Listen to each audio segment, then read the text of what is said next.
ಒಂದು ತಾಯಿ ಇದ್ಲು. ತಾಯಿ ಒಂದು ಸಣ್ಣ ಮಗುವಿಗೆ ಒಬ್ಬ ಮನ್ಯಾಗ ಕೆಲಸ ಮಾಡೋ ಹೆಣ್ಮಗಳಿದ್ಲು. ಆ ಕೆಲಸ ಮಾಡೋ ಹೆಣ್ಮಗಳಿಗೆ ಒಂದು 3ನೇ ಕ್ಲಾಸ್ 2ನೇ ಕ್ಲಾಸ್ ಓದ್ತಿತ್ತು ಮಗು. LKG UKG ಅಂದ್ಕೊಳ್ಳಿ, LKG UKG ಓದ್ತಿತ್ತು. ಆ ಮಗುವಿಗೆ ಮನ್ಯಾಗ ಆಯಾ ಅಂತಿರಲ್ಲ, ಕೆಲಸ ಮಾಡೋ ಹೆಣ್ಮಗಳ ಕೈಯಾಗ ಕೊಟ್ಟು ತಾನು ಆಫೀಸ್ಗೆ ಹೋಗಿ ಕೆಲ್ಸಕ್ಕೆ ಹೋಗ್ತಿದ್ಲು. ಹೋಗುವಾಗ ಅದೇನು ಮನ್ಯಾಗಿಂದ ಬಂಗಾರ ಬೆಳ್ಳಿ ರೊಕ್ಕದ್ದು ರೂಮ್ ಇರ್ತೈತಲ್ಲ, ಟ್ರಿಜರಿ, ಆ ರೂಮ್ ಕೀಲಿ ಹಾಕ್ಕೊಂಡು ಚಾವಿ ತನ್ನ ಹತ್ರ ಇಟ್ಕೊಂಡು ಮಗನ್ನ ಈ ಆಯಾನ ಕೈಯಾಗ ಕೊಟ್ಟು ಹೋಗ್ತಿತ್ತು.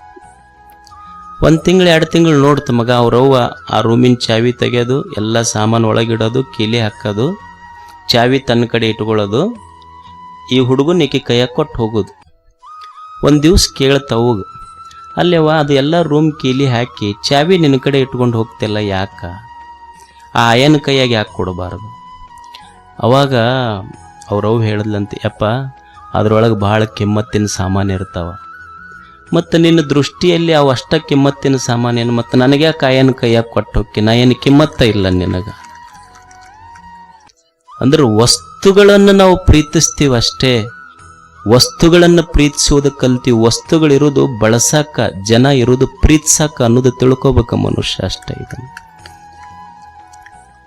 ಅದಕ್ಕೆ ಮನುಷ್ಯ ಆರೋಗ್ಯವಾಗಿರುವುದನ್ನು ಕಲಿಬೇಕಲ್ಲ. ಏನು ದುಡ್ಡು ಗಳಿಸ್ಯಾನ, ಗಳಿಸ್ಕೋಂತ ದುಡ್ಡು ಗಳಿಸಕ್ಕೆ ಆರೋಗ್ಯ ಕೆಡಿಸ್ಕೊಂಡಾನ. ಆರೋಗ್ಯ ಕೆಡಿಸ್ಕೊಂಡು ಡಾಕ್ಟರ್ ಹತ್ರ ಹೋಗ್ಯಾನ. ಅವ್ರ ಡಾಕ್ಟರ್ ಒಟ್ಟ 25 ಲಕ್ಷ ರೂಪಾಯಿ ಬಿಲ್ ಮಾಡಿದ್ರು, ಏನು ಗಳಿಸ್ಯಾನಲ್ಲ ಅಷ್ಟು ದವಾಖಾನೆಗಿಟ್ಟು ಬರೋದಷ್ಟ. ಮತ್ತು ಕಷ್ಟಪಟ್ಟು ಗಳಿಸುವುದಕ್ಕಾಗಿ ಆರೋಗ್ಯ ಕಳ್ಕೊಳ್ಳೋದು, ಗಳಿಸಿದ ಮೇಲೆ ಆರೋಗ್ಯ ಸುಧಾರಿಸೋದಕ್ಕೆ ಗಳಿಸಿದ್ದೆಲ್ಲ ದವಾಖಾನೆಗಿಡೋದಷ್ಟ. ಒಬ್ಬ ತತ್ವಜ್ಞಾನಿ ಒಂದು ಸುಂದರ ಮಾತು ಬರೀತಾನೆ, don't teach your children to be rich, don't teach your children to be rich, teach your children to be healthy and happy ಅಂತ. ನಿನ್ನ ಮಕ್ಕಳಿಗೆ ಶ್ರೀಮಂತರು ಹೆಂಗಾಗಬೇಕು ಅಂತ ಕಲಿಸಕ್ಕೆ ಹೋಗಬೇಡ, ನಿನ್ನ ಮಕ್ಕಳಿಗೆ ಶ್ರೀಮಂತರಾಗುವುದನ್ನು ಕಲಿಸಬೇಡ, ನಿನ್ನ ಮಕ್ಕಳಿಗೆ ಆರೋಗ್ಯದಿಂದ ಸಂತೋಷದಿಂದ ಇರುವುದನ್ನು ಮೊದಲು ಕಲಿಸು ಅಂತ. ಮಕ್ಕಳಿಗೆ ನೀಟ್ ಎಕ್ಸಾಮ್ ಬರ್ಸೋದು ಮುಖ್ಯ ಅಲ್ಲ, ಅವ್ರು ನೀಟ್ ಬದುಕಬೇಕು ಹಂಗೆ ಕಲಿಸೋದು ಭಾಳ ಮುಖ್ಯ ಐತೆ. ಅದು ಭಾಳ ಮುಖ್ಯ. ಅವು ನೀಟ್ ಬರೆಯೋ ಮಕ್ಕಳ ಪರಿಸ್ಥಿತಿನ ನೋಡಬಾರ್ದು, ಜೊಯ್ಯಾಗಿರ್ತಾವ ಪೂರ. ಅವ್ರ ತಾಯಿ ಫೋನ್ ಮಾಡಿದ್ಲಂದ್ರೆ ವಾರಕ್ಕೊಮ್ಮೆ ಆಕೆ ಏನು ಅವ್ರವ್ವ ಈಗ 3 ಲಕ್ಷ ಕೊಟ್ಟು ಹಚ್ಚಿವ ನಿನಗೆ ಅಂತ ಹುಡುಗಿಗೆ ಹೇಳದ. ಅದು ಟೆಸ್ಟ್, ಆಕೆ ಆರಾಮದಿಲ್ಲ ಅಂತ ಕೇಳೋಲ್ಲ, ಟೆಸ್ಟ್ನಾಗ ಎಷ್ಟು ಬಿದ್ದಾವ ನಿನಗೆ? ಅವು ಹೆಣ್ಮಕ್ಳು ಸ್ವಲ್ಪ ಮನಸ್ಸಿಗೆ ಹಚ್ಕೊಂಡಿರ್ತಾವೆ. ಗಂಡು ಮಕ್ಳಿಗೆ ಕೇಳಿ ಪಾಸ್ ಆದ್ರಾತು, ಇರ್ಲಿಲ್ಲ ಅಂದ್ರೆ ಇನ್ನೊಂದು 5 ವರ್ಷಕ್ಕೆ ಕಟ್ಟದ್ರಾತು, ಏನೈತೆ ಅಂತಿರ್ತಾರ. ಅಂದ್ರೆ ಮನುಷ್ಯನಿಗೆ ಆರೋಗ್ಯ ಬಹಳ ಮುಖ್ಯ. ಏನು ಆರೋಗ್ಯ ಅಂದ್ರೆ ಏನು? ಆರೋಗ್ಯ ಅಂದ್ರೆ ನನ್ನ ದೇಹ ನನಗೆ ಹಿತ ಕೊಡ್ತಿರ್ಬೇಕು, ಅದು ಆರೋಗ್ಯ. ಆರೋಗ್ಯ ಅಂದ್ರೆ ನನ್ನ ಕಣ್ಣ, ನನ್ನ ಕೈಯ, ನನ್ನ ಕಾಲ, ನನ್ನ ಮನಸ್ಸ, ನನ್ನ ದೇಹ, ನನ್ನ ಹೊಟ್ಟೆ ನನಗೆಲ್ಲ ಹಿತ ಅನ್ನಿಸ್ತಿರ್ಬೇಕು, ಸುಖ ಕೊಡ್ತಿರ್ಬೇಕು. ಈಗ ನೀವು ನೋಡ್ರಿ, ಪ್ರವಚನಕ್ಕೆ ಬಂದ್ರಿ, ದಿವಸ ಜಲ್ದಿ ಬರೋರು ಇವತ್ತೊಂದು ಸ್ವಲ್ಪ ಲೇಟಾಗಿ ಬಂದ್ರಿ ಅಂತ ತಿಳ್ಕೊಡ್ರಿ. ಕುರ್ಚಿ ಸಿಗಲಿಲ್ಲ ನಿಮಗೆ ಹಿಂದೆ ಕೂಡಾಕ ಕುರ್ಚಿ ಸಿಗಲಿಲ್ಲ. ನೆಲಕ್ಕೆ ಕುಂದಿರ್ಬೇಕಂದ್ರೆ ಕಾಲು ಮಡ್ಸಕ್ಕಾಗೋದಿಲ್ಲ, ನಿಂತರ ಕಾಲು ನೋವಾಕ. ಅಂದ್ರೆ ನಮಗೆ ನಮ್ಮ ದೇಹ ಸಾಥ್ ಕೊಡವಲ್ದಂತ, ನಮ್ಮದು ಆರೋಗ್ಯ ನಮಗೆ ಅನುಕೂಲ ಆಗುವಲ್ದು. ಅಂದ್ರೆ ಆರೋಗ್ಯ, ದೇಹ ಗಟ್ಟಿ ಮುಟ್ಟಿಯಾಗಿರ್ಬೇಕು, ಇದು ಆರೋಗ್ಯದ ಮೊದಲ ಲಕ್ಷಣ. ನೀವು ಅನ್ಬೋದು, ಬರೀ ಆರೋಗ್ಯ ಗಟ್ಟಿ ಇತ್ತಂದ್ರೆ ಮುಗಿತಲ್ರಿ, ಮತ್ತು ಅವ ಆರೋಗ್ಯ ಚಲೋ ಇದ್ದಂಗನೋ ಅಂತ. ಅಲ್ಲ, ದೇಹ ಗಟ್ಟಿರ್ತೈತಿ. ಹುಡುಗರು ಅಂತಿರ್ತಾವಿಲ್ಲ, ನಾವು ದಿವಸ ಜಿಮ್ಮಿಗೆ ಹೋಗಿ ಬರ್ತೀವ್ರಿ ಅಂತಿರ್ತಾರೆ. ಹುಡುಗರನ್ನ ಕೇಳ್ರಿ ನೀವು, I am healthy, I go to gym every day without fail ಅಂತಿರ್ತಾರೆ ಹುಡುಗರು. ಅಲ್ಲ, ಜಿಮ್ಮಿಗೆ ಹೋಗಿ ಬಂದವ್ರು ಅಷ್ಟ ಗಟ್ಟಿರ್ತಾರ, ಬೆಳಿಗ್ಗೆ ಎದ್ದು ಜಮೀನಿಗೆ ಹೋಗಿ ಬರೋ ರೈತರು ಅವ್ರಿಗಿನ್ನ ಗಟ್ಟಿರ್ತಾರೆ, ಬರೀ ಜಿಮ್ಮಿಗೆ ಹೋದವ್ರ ಗಟ್ಟಿರ್ತಾರಂತ ಏನೈತಿ. ಅಂದ್ರೆ ನಮಗ ಅನಿಸ್ತಿರ್ತೈತಿ ಜಿಮ್ಮಿಗೆ ಹೋದವ್ರು ಗಟ್ಟಿರ್ತಾರ, ದೇಹ ಗಟ್ಟಿರ್ತೈತಿ. ಬರೇ ದೇಹ ಆರೋಗ್ಯವಾಗಿದ್ರೆ ಅಷ್ಟೇ ಆರೋಗ್ಯವಂತ ಅನ್ನೋದಿಲ್ಲ ಅವನಿಗೆ. ಈಗ ಒಬ್ಬ ಹುಚ್ಚಿರ್ತಾನ, ಅವ 8-10 ಮಂದಿಗೆ ಹೊಡಿತಿರ್ತಾನ. ಅಂದ್ರೆ ದೇಹದಷ್ಟು ಪುಷ್ಟವಾಗಿರ್ತೈತಿ, ಅದು ಮನಸ್ಸು ಸ್ವಸ್ಥ ಇರೋದಿಲ್ಲ ಅವನು. ಅಂದ್ರೆ ದೇಹ ಮನಸ್ಸು ಎರಡೂ ಸರಿಯಾಗಿರ್ಬೇಕು. ಮತ್ತು ದೇಹ ಮನಸ್ಸು ಎರಡೂ ಚಲೋ ಐತಿ, ಕರೆಕ್ಟ್ ಐತಿ, ಏನೂ ತೊಂದರೆ ಇಲ್ಲ, ಏನು ರಾಗ ಇಲ್ಲ, ದ್ವೇಷ ಇಲ್ಲ, ಉದ್ವಿಗ್ನತೆ ಇಲ್ಲ, ಚಿಂತೆ ಇಲ್ಲ. ಈಗ ಒಂದೇನೋ ಸಣ್ಣದು ಬ್ಲಡ್ ಕ್ಲಾಟ್ ಆಗಿರ್ತೈತಿ ಬ್ರೈನ್ಯಾಗ, ಬ್ಲಡ್ ಕ್ಲಾಟ್ ಆಗಿ ಕೋಮಾಕ್ ಹೋಗಿರ್ತಾನವ, ಆರೋಗ್ಯ ಗಟ್ಟಿರ್ತೈತಿ, ಮಸ್ತ್ ಇರ್ತೈತಿ, ಮನಸ್ಸಿನಾಗ ಏನೂ ಭಾವನೆ ಇರೋದಿಲ್ಲ, ಮತ್ತು ಅವನು ಆರೋಗ್ಯವಂತನ್ರಿ ಹಂಗಿದ್ರೆ ಅನ್ಬೋದು. ದೇಹ ಚಲೋ ಇರಬೇಕು, ಮನಸ್ಸು ಚಲೋ ಇರಬೇಕು, ಉತ್ಸಾಹ ಇರಬೇಕು, ಮನುಷ್ಯಾಗ ಊರ್ಜಾ ಇರಬೇಕು, ಶಕ್ತಿ ಇರಬೇಕು, ಚೈತನ್ಯ ಇರಬೇಕು. ದೇಹ ಚಲೋ ಇರಬೇಕು, ಮನಸ್ಸು ಚಲೋ ಇರಬೇಕು, ಆತ್ಮ ಆನಂದವಾಗಿರಬೇಕು, ಊರ್ಜಾ ಶಕ್ತಿ ಚೈತನ್ಯ ಉತ್ಸಾಹ ಇರಬೇಕು. ತಾಯಂದಿರು ನೋಡ್ರಿ, ನೀವು ಎಲ್ಲಿಗೆರೆ ಹೊರಗೆ ಹೊಂಟ್ರವ್ರು ಎಷ್ಟು ಚಂದ ಮುಖ ತಕ್ಕೊಂಡು, ಬಟ್ಟೆ ಹಾಕ್ಕೊಂಡು, ದಂಡೆ ಹಾಕ್ಕೊಂಡು ಎಷ್ಟು ಚಂದ ಹೋಗ್ತಿರ್ತಾರೆ. ಇವ ಹೊರಗೆ ಹೊಂಟ್ನಂದ್ರೆ ಹಂಗೆ ಲುಂಗಿ ಮೇಲೆನ ಹೊರಗೆ ಹೋಗ್ತಾನೆ. ಅಲ್ಲೋ ಅವ್ರು ನೋಡಿ ನಿಮ್ಮ ಹೆಣ್ಮಕ್ಳು ಪಾಪ ಅವ್ರು ಎಷ್ಟು ಚಂದ ನೀಟಾಗಿ ಹೋಗ್ತಾರ, ನೀ ಯಾಕೆ ಹಿಂಗೆ ನಮ್ಮನ್ಯಾರು ನೋಡ್ತಾರೆ ಬಿಡ್ರಿ, ಹಿಂಗೆ ನಮ್ಮದಿತ್ತು ಅಷ್ಟು ಅಂದ್ರೆ ಉತ್ಸಾಹ ಇರ್ಬೇಕಂತ. ಒಬ್ಬ ಆರೋಗ್ಯವಂತ ಅಂತ ಯಾರಿಗನ್ನೋದು ಅಂದ್ರೆ ದೇಹ, ಮನಸ್ಸು, ಆತ್ಮ ಇವು ಮೂರೂ ಪ್ರಸನ್ನವಾಗಿದ್ದರೆ ಅವನಿಗೆ ಆರೋಗ್ಯವಂತ ಅಂತ ಕರಿಬೇಕು ಅಂತ ಆಯುರ್ವೇದದ ಆಚಾರ್ಯರಂತಾರೆ. ಪ್ರಸನ್ನ ಆತ್ಮ ಇಂದ್ರಿಯ ಮನಃ ಸ್ವಸ್ತಿತ್ಯಭಿಧೀಯತೆ. ಸ್ವಸ್ಥ ಸ್ವಸ್ಥ ಸ್ವಸ್ಥ ಇದರ ಅರ್ಥ ಏನು ಅಂದ್ರೆ ದೇಹದಿಂದ ಆರೋಗ್ಯ ಇರಬೇಕು, ಮನದಿಂದ ಆರೋಗ್ಯ ಇರಬೇಕು, ಆತ್ಮ ಪ್ರಸನ್ನತ, ದೇಹ ಪ್ರಸನ್ನತ, ಮನ ಪ್ರಸನ್ನತ, ಆತ್ಮ ಪ್ರಸನ್ನತ. ಈ ಸ್ಲೋಗನ್ ಕೇಳಿರಿಲ್ಲ ನೀವು? ಸ್ಲೋಗನ್ ಫಿಟ್ ಇಂಡಿಯಾ ಅಂತ, ಕೇಂದ್ರ ಸರ್ಕಾರಗಳ ಫಿಟ್ ಇಂಡಿಯಾ ಅಂತಾರೆ ನೋಡ್ರಿ. ಫಿಟ್ ಇಂಡಿಯಾ ಅಂದ್ರೆ ಏನು? Fit India which means hardness in the body, sharpness in the mind, softness in the heart. ಇದು ಫಿಟ್ ಇಂಡಿಯಾ. ಇದು ದೇಹ ಸದೃಢವಾಗಿರ್ಬೇಕು. ಹಿಂದಕ್ಕೆ ಅಂತಿದ್ರಿಲ್ಲ ಹುಡುಗರಿಗೆ, ತಮ್ಮ ಹುಡುಗರಂದ್ರೆ ಹೆಂಗಿರ್ಬೇಕು, ಗುದ್ದಿದ್ರೆ ಭೂಮಿ ಗುದ್ದಿದ್ರೆ ನೀರು ಬರ್ಬೇಕಂತ. ಈಗೆಲ್ಲಿ ನೀರು ಭೂಮಿಯಾಗ ಕಣ್ಣಾಗ ಬರ್ತಾವ ಅಷ್ಟೇ. ದೇಹ ಸದೃಢ ಗಟ್ಟಿ ಮುಟ್ಟಿಯಾಗಿರಬೇಕು. ಮನಸ್ಸು ಏನ ಹೆಚ್ಚು ಕಡಿಮೆ ಸೋಲು ಗೆಲುವುಗಳು ಬಂದ್ರ ಸಹಿಸುವ ತಾಳ್ಮೆ ಇರಬೇಕು. ಇನ್ನೊಬ್ಬರ ಕಷ್ಟ ಕಂಡು ಕಣ್ಣೀರು ಒರೆಸುವ ಕನಿಕರದ ಹೃದಯ ಇರಬೇಕು. ಅಂಥವನಿಗೆ ಆರೋಗ್ಯವಂತ ಅಂತ ಕರೀತಾರೆ. ಇದು ಫಿಟ್ ಇಂಡಿಯಾ. ಇದು ಇವನಿಗೆ ಆರೋಗ್ಯವಂತ ಅಂತ ಕರೀತಾರೆ.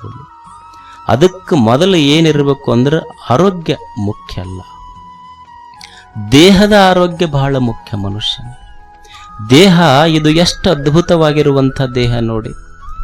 ಅಲ್ಲಮ ಪ್ರಭು ಇದಕ್ಕೆ ಅದ್ಭುತ ಅಂತ ಕರೆದ ಈ ದೇಹಕ್ಕೆ.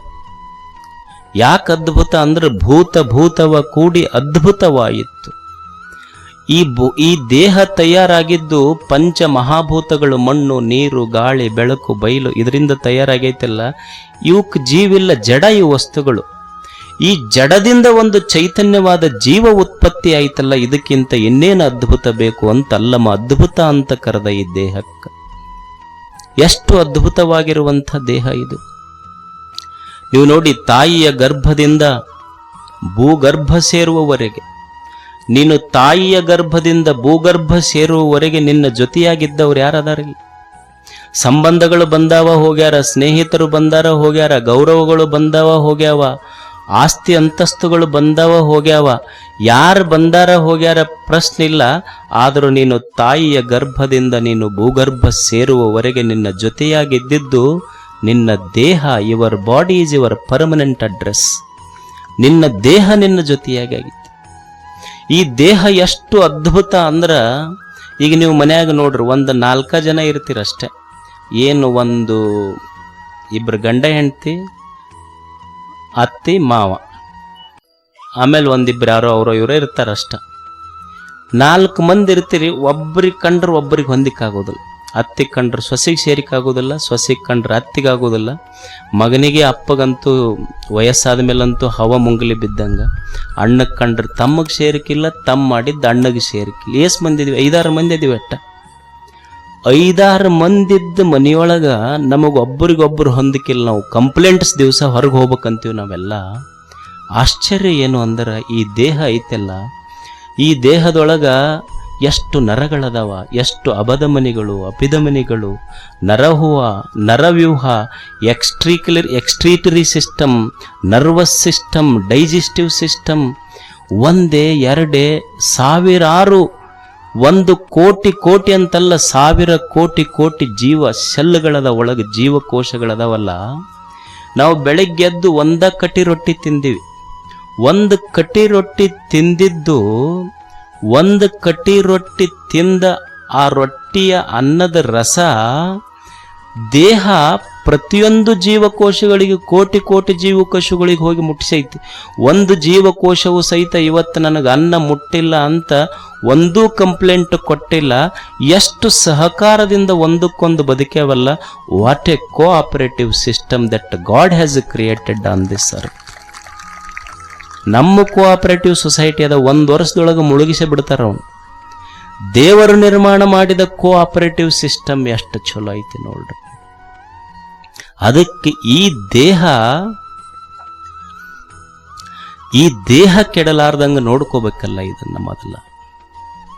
ಇದನ್ನ ಕೆಡ್ಲಾರ್ದಂಗೆ ನೋಡ್ಕೋಬೇಕಾದ್ರೆ ಏನು ಮಾಡಬೇಕು ಅಂದ್ರೆ, ನಮ್ಮ ಹಿರಿಯರು, ಆಚಾರ್ಯರು, ಋಷಿಗಳು ಒಂದು 3 ಸೂತ್ರಗಳನ್ನು ಹೇಳ್ತಾರವ್ರು. ಮೊದಲ ಹಿತಬುಕ್, ಆಮೇಲೆ ಮಿತಬುಕ್, ಆಮೇಲೆ ಋತಬುಕ್. ಮಿತಬುಕ್ ಅಂದ್ರೆ ಸ್ವಲ್ಪ ಹಿತಬುಕ್ ಅಂದ್ರೆ ದೇಹಕ್ಕೆ ಯಾವುದು ಹಿತ ಐತಿ, ಹಿತವಾದದ್ದುಣ್ಣು ಅಂತ. ಮಿತಬುಕ್ ಸ್ವಲ್ಪ ಉಣ್ಣು.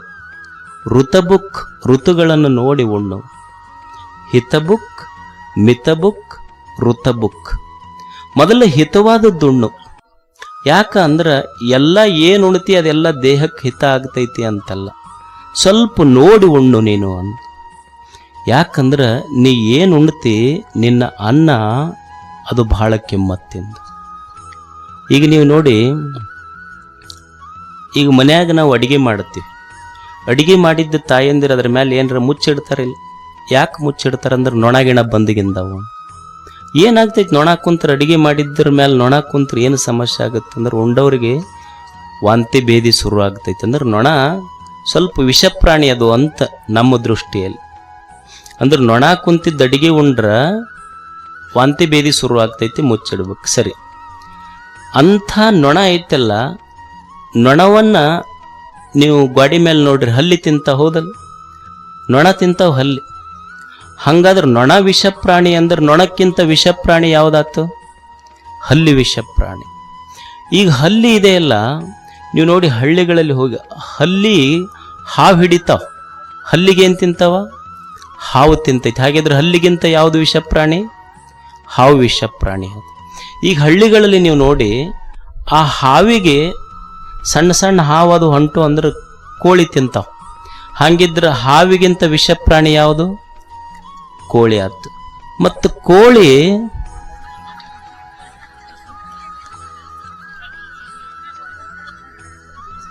ಪುಚ್ಚ ಸಹಿತ ಸಿಗುದಿಲ್ಲ.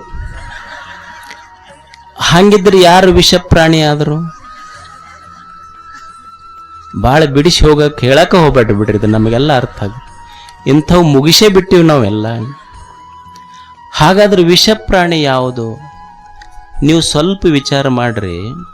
ಸತ್ತವ್ರನ್ನ ಎಲ್ಲಿ ಹೋಗಿತೀವಿ ನಾವು? ಎಲ್ಲಿ ಹೋಗಿತೀವಿ? ಸ್ಮಶಾನದಾಗ ಹೋಗಿತೀವಿಲ್ಲ.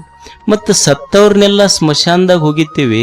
ಸತ್ತವ್ರನ್ನೆಲ್ಲ ತಂದು ಹೊಟ್ಟೆಗೆ ಇಟ್ಕೊಂಡ್ರೆ ಮನುಷ್ಯನ ಹೊಟ್ಟೆ ಸ್ಮಶಾನ ಐತಲ್ಲ, ಇದು ತಿಳ್ಕೊಬೇಕು ಮನುಷ್ಯ ಅಷ್ಟೆ. ಆಹಾರ ಶುದ್ಧವು ಸತ್ವ ಶುದ್ಧಿ.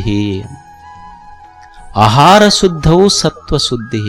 ಅನ್ನ ಯಾಕೆ ಹಿತವಾಗಿರಬೇಕು ಅಂತಾರ ನಮ್ಮ ಹಿರಿಯರು ಅಂದ್ರ, ನೀ ಏನು ಅನ್ನ ಉಣ್ತಿಯಲ್ಲ, ಉಣ್ಣುವ ಅನ್ನ, ಅನ್ನದಿಂದ ರಸ, ರಸದಿಂದ ರಕ್ತ, ರಕ್ತದಿಂದ ಮಜ್ಜ ಮಾಂಸ, ಮಾಂಸದಿಂದ ಮಜ್ಜ, ಮಜ್ಜದಿಂದ ಮೇಧಸ್ಸು, ಮೇಧಸ್ಸಿನಿಂದ ನಿನ್ನ ಮನಸ್ಸು, ವಿಚಾರಗಳ ನಿರ್ಮಾಣ ಆಗ್ತಾವ. ನಿನ್ನ ವಿಚಾರ ಏನೈತಲ್ಲ, ನೀವು ಉಂಡ ಅನ್ನದಿಂದ ಬಂದಿದ್ದು ಅಂತ ಹಿರಿಯರ ನಿರ್ಣಯ ಮಾಡ್ತಾರೆ ಇದನ್ನದ. ನೀವು ಒಳ್ಳೆಯ ಅನ್ನ ಉಂಡಿ ಒಳ್ಳೆಯ ವಿಚಾರಗಳು ಬರ್ತಾವ, ಕೆಟ್ಟ ಅನ್ನ ಉಂಡಿ ಕೆಟ್ಟ ವಿಚಾರಗಳು ಬರ್ತಾವ ಅಷ್ಟೆ.